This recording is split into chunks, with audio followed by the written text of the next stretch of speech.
Before Guardians of the Galaxy, superhero movie music wasn't something people really remembered or talked about because most of it just blended into the background and was made up of dramatic, cinematic scores that added tension or emotion but didn't really stand out on their own. Some movies would throw in a rock song or something recognizable during the credits or in one flashy scene. But those songs didn't feel personal or connected to the characters, and most of the time they felt like filler or just a way to make things sound a little cooler. The soundtrack wasn't treated like a real part of the story, and people just accepted that. You watched the movie, maybe you noticed the music, maybe you didn't, but either way, it didn't stick with you after the credits rolled. Part of the reason superhero movie music was forgettable back then is because they mostly cared about the action, explosions, the fight scenes, the CGI spectacle, but not on how the story sounded. Before Guardians, superhero intros usually started with dramatic strings, some heavy brass, and a lot of generic tension building. In a way, it worked, but it didn't leave a mark. Even when there were standout themes like the 2000 Spider-Man or X-Men films, the scores didn't really stick with you outside the theater because they didn't feel personal or specific, just big and epic, because that's what superhero music was supposed to sound like. The idea that a song could help you understand a character or connect to them emotionally just wasn't a thing anyone tried to do.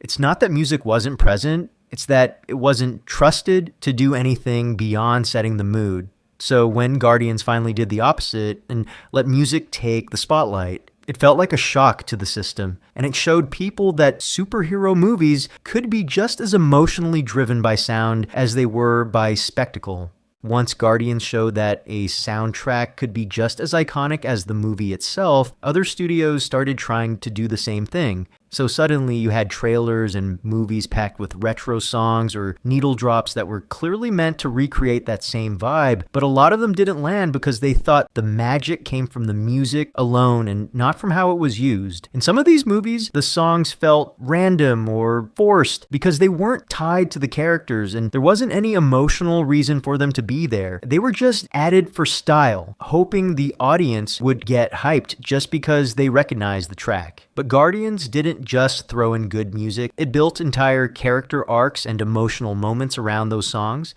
and that's why it worked. While other movies ended up feeling like a playlist on shuffle with no real connection between the music and the story. When you really look at it, Guardians of the Galaxy didn't just make a good movie with a fun soundtrack, it raised the standard for how music should be used in storytelling, especially in big budget blockbusters, because it showed that songs can do more than just set the mood. They can build character, push the story forward, and make people feel something real without needing a bunch of extra dialogue or explanation. Since then, more and more movies and shows have tried to capture that same feeling, and now audiences expect music to matter, not just sound nice. That shift started with one mixtape, one group of space weirdos, and a director who actually cared about what each song meant.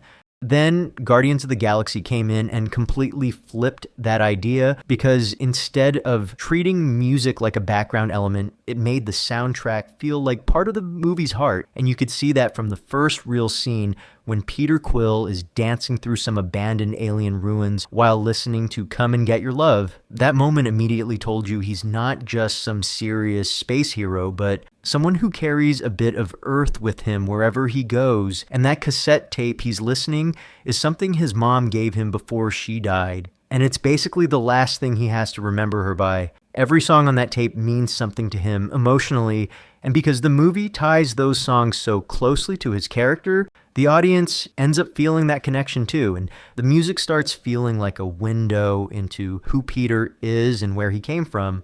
What's wild is that the music didn't just stay inside the movie because Awesome Mix Volume 1 ended up becoming a full-on cultural moment, topping the Billboard charts and getting played on repeat by people who probably didn't even grow up with this kind of music, and it wasn't even modern stuff. It was all songs from the 70s. But the way they were used in the movie made them feel brand new, and people connected with them not just because they sounded good, but because the movie gave them meaning. And that's what made the entire playlist feel like its own experience. People weren't just cherry-picking one or two songs to add to their library. They were listening to the whole mix in order, as if it was part of the movie they could carry around, and that only happens when the music is so tied to the story that it becomes a piece of it. Another thing that's super underrated is how many older songs got a second chance because of Guardians, and it wasn't because of remixes or covers. They were just the original versions, played in full, and they connected with a whole new generation because of how they were used in the story. Songs like Come and Get Your Love, Mr. Blue Sky, and The Chain weren't topping charts anymore, but suddenly they were everywhere again, and people who had never heard them before were adding them to playlists, sharing them, and treating them like new hits. If you tie it to something emotional and personal in a movie, people will remember it, and that's exactly what Guardians did with every song on that mixtape. One of the biggest reasons this works so well is because James Gunn didn't pick the music after the movie was done. He chose the songs before filming and actually wrote scenes around them, which is something most directors don't usually do because they treat music as something to figure out in editing, but Gunn saw it as part of the storytelling from day one. In Volume 3, Creep by Radiohead plays in the opening scene, and it perfectly reflects Rocket's internal pain. The lyrics mirror how Rocket feels like an outcast, and then in Volume 2, Father and Son by Cat Stevens plays during Yondu's funeral, and it captures the entire emotional truth about Yondu and Peter's relationship.